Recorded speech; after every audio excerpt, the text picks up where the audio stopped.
kitchen. My name is Lynn if you are new here, and today's video is the fourth video in the series that my friend Annie at Back to Basics Homestead and I have been hosting all this month of March Molasses Madness.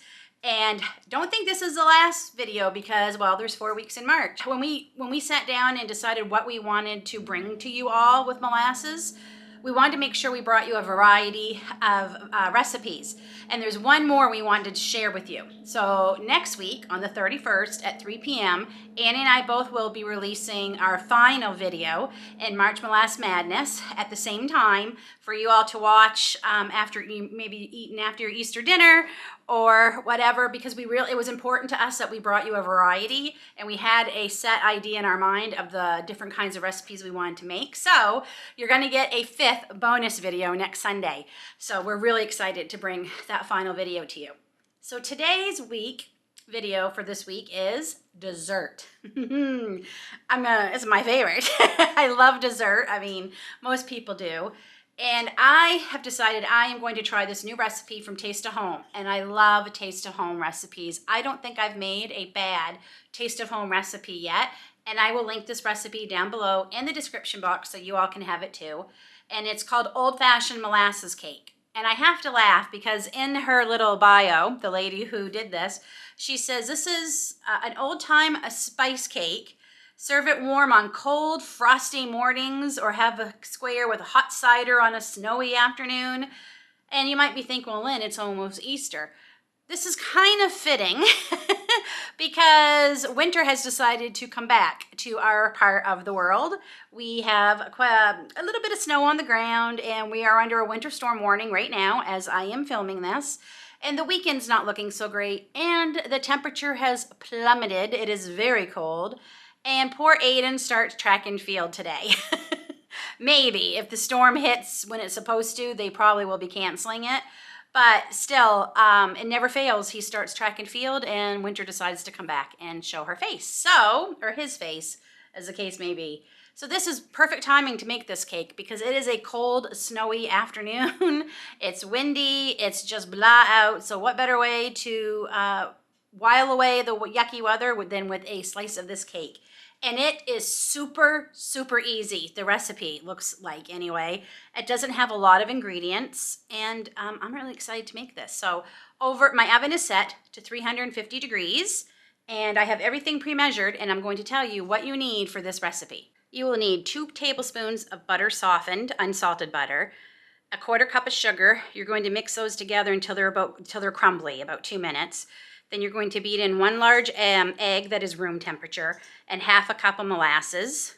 Mix those together. You are then going to combine the flour, which is 1 cup of flour, 1 teaspoon of baking soda, a 1/4 teaspoon of ground ginger, a 1/4 teaspoon of ground cinnamon. I actually added like a full teaspoon here. 1/8 a teaspoon of salt and 1/2 cup of hot water. You're going to combine your flour, baking soda, ginger, cinnamon, and salt. Add to the butter mixture with the hot water and do that, alternately, mixing well after each addition. Pour into a 9-inch, the recipe calls for a square baking pan. My square baking pan is just mysteriously walked away, so I'm using a 9-inch round baking pan that has been sprayed, or you can use lard or butter to grease it. And into the oven for 25 to 30 minutes or until a toothpick inserted comes out clean. Okay, so my cake just came out of the oven. We really have to invent a way that I can share the smells of this with you all. Every time I make something so delicious and smells amazing, I wish you all could smell it. It smells amazing. It looks amazing. So we're gonna let this cool. We'll try for at least 10-15 minutes before we try a slice, but I'm really anxious to try it. She says one of her favorite ways is to serve this is with some whipped cream, which I don't have. We're just gonna eat it with nothing on top. And I can't wait to see how it turns out.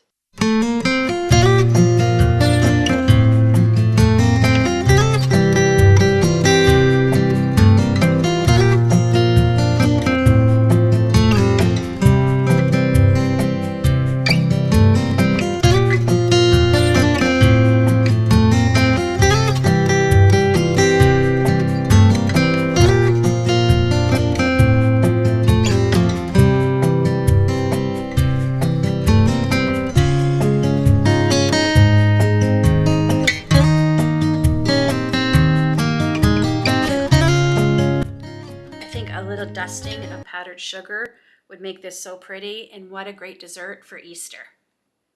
Here we go.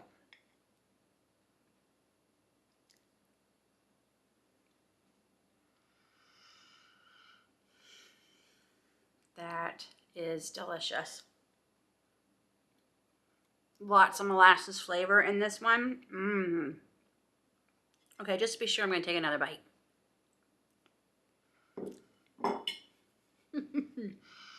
That's delicious. That would be an amazing addition to your dessert table for Easter this year. It's very good. I can definitely see with a little bit of whipped cream on it, it would make it perfect for Easter. So there's week 4 all done. What a great week, dessert. And like I said, don't forget, next Sunday, there's one more video from each of Annie and I coming out at 3 p.m. Eastern.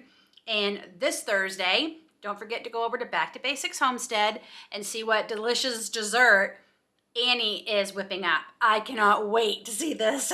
This sounds amazing. I cannot wait to make this and see how it turns out on her channel on Thursday at 3 p.m. Eastern. Oh my goodness. And Annie and I just also want to say thank you to all of you.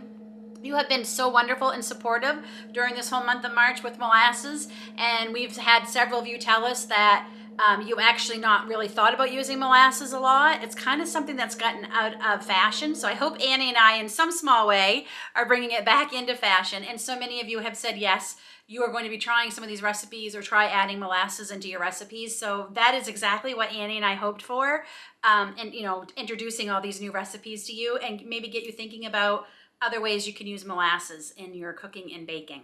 We'll see you next Sunday for the last video for March Molasse Madness. Until then, take care, God bless, and we'll see y'all soon.